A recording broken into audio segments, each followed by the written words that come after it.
Hey guys, Praveen here, and today we are going to live update this website that we have to Tailwind V4 and the latest shadcn version. But shadcn doesn't have any versioning, but yeah, this website has shadcn sidebars and other shadcn everything. So we are going to live update to Tailwind V4 and see what happens. So let's just go to the upgrading docs over here, and first point is follow the Tailwind V4 upgrade. So we'll go there. Okay, and yeah, it's npx Tailwind CSS upgrade. Let's see if this works. So I'll just run this, and it's running. Okay, seems fine. Okay, that's done. So it searched for all the CSS directories, linked Tailwind to globals. Okay, globals. Okay, install package is this one.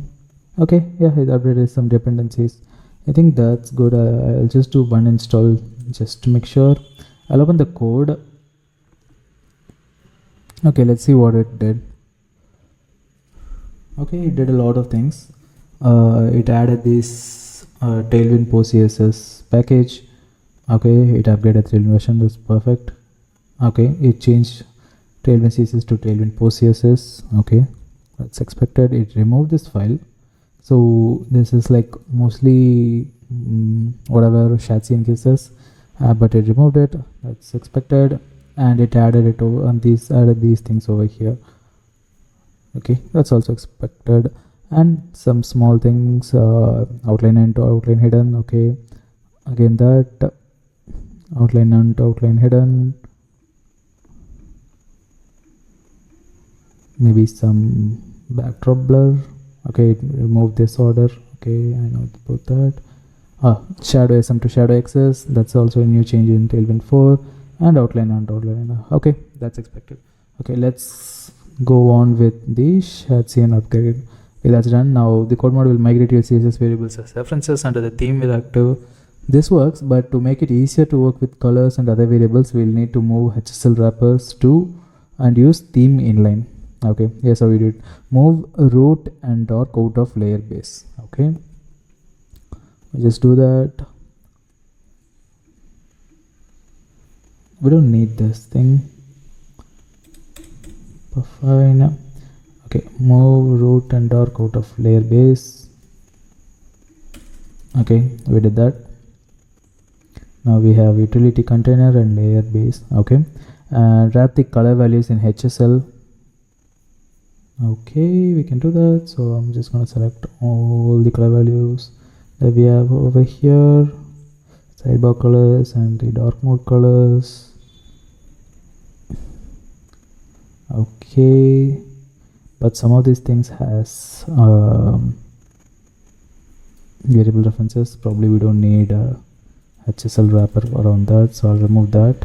But yeah, I'll just select everything that has HSL wrappers and remove that.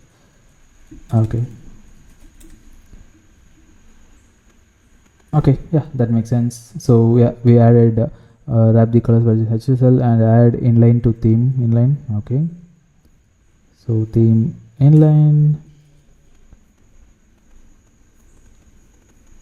Okay, and remove HSL wrappers from add theme. Remove HSL wrappers from add theme, but we don't have any HSL wrappers here, so perfect. Okay, that's done. And update color for charts. I don't think we have. Probably. Let's just search for HSL in the whole project. Globals. That's fine. I don't think we have that. These things.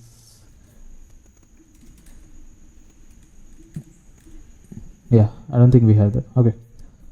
And moving on, use the new sizes utility. I don't know about that. Do we really need to do that?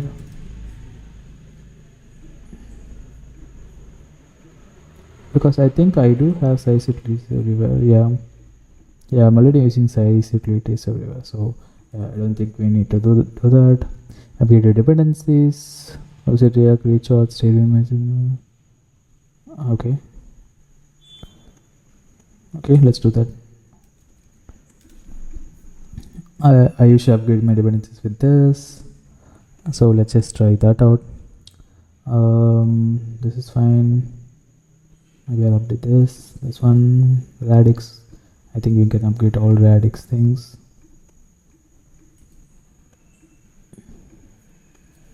Yeah, it's been a while since I've upgraded this project's dependencies, so all these are minor version changes, so I feel confident upgrading it. Shaky Markdown, yeah, I know about that. Yeah, we can upgrade to latest super base, that's fine. Test reach, it's also fine, so it's also fine, I guess. Okay, different typography, perfect. Types, okay. ESLint plugin, okay, it's fine. I'm just live updating everything, I think, but these are all fine mostly. Okay, let's just see what it does. So I'm just removing all node modules, all next files, everything, and then I'm burn installing and running burn run build. So let's see what remove forward ref. I think that's fine for now. We can remove that later, and that's all. Okay, that was easy enough. It took like 5 minutes. Okay, so we have a root with set of variables, doc set of variables, and linking that to Tailwind with this. Okay, and some containers base. Okay, yeah, this seems fine. Oh, there's an error with Shiki. Load was installed. Oh yeah, I know. Okay, yeah, we can fix that later, but let's see if this runs then. Okay, I think that's ready. Okay, one thing that's changed is the border radius. For some reason this doesn't have any border radius, I don't know why. Let's check our Tailwind config. We're extending colors, border radius. Okay, so why doesn't this have any border radius? Let's see what's happening here.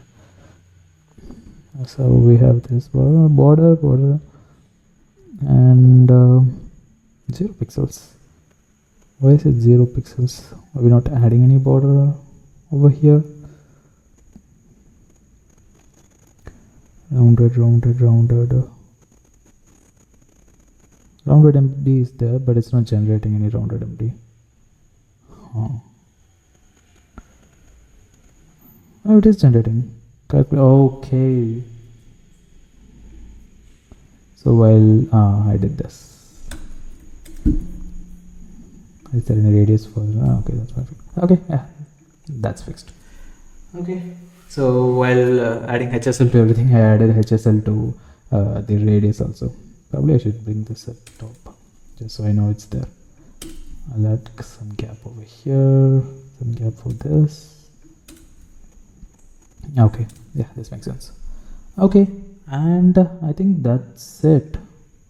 So let's just compare this with the live website. So this is the live website and this is the localhost website. Okay, yes, that seems perfectly fine. Yeah, so I think that's it done.